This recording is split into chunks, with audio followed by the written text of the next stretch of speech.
কার্যকর ভূমিকা পালন করে যাচ্ছে। সিটি কর্পোরেশন এখানে জায়গা এডিটিং ওয়ার্ডেন সহ আরো অনেক একজনের কাছে 500 এটা পিপল টু অ্যাডমিনিস্ট্রেশন একটু কানেক্টিভিটি একটু গ্যাপ আছে।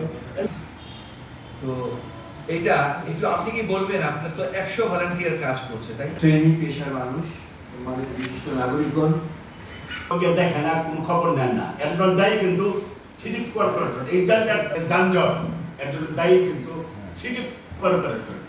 আজকের এই সময় আগত সম্মানিত সকলে সিটি লেভেল কোঅর্ডিনেশন কমিটি নগরের বিভিন্ন সেকশন থেকে যে নকশা পাস হয়, যে বিল্ডিংটা হয় ওর নিচে পার্কিং এর জায়গা রাখা হয় না, যে কারণে ওই পার্কিং এর জায়গাটা আমার দখল করেছে রাস্তা।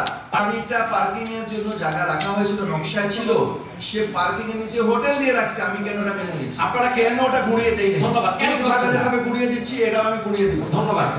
আমরা অবশ্যই এটা আপনারা এই মেসেজটা দিবেন। আর আপনারা দয়া করে কোন ব্যক্তির পক্ষে তদবির করতে আসেন না। I am the last man, এবং আমি রেডি আছি।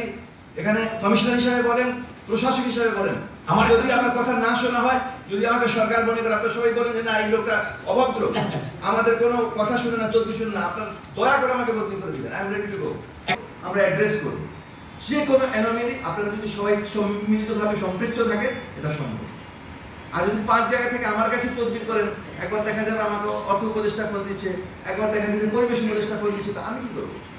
আলটিমেটলি আমি চেষ্টা করবো, আমি মনে করবো যে আমার কদিনের জন্য আসছি, থাক, এত ঝামেলা দেওয়ার দরকার নেই, এত শত্রুতা কেনা দরকার নেই। সবার সাথে আর কি সম্পৃক্ত ছিলাম না। আমরা নেক্সট মিটিং এ আমরা সংক্ষিপ্ত রাজনৈতিক সংগঠনের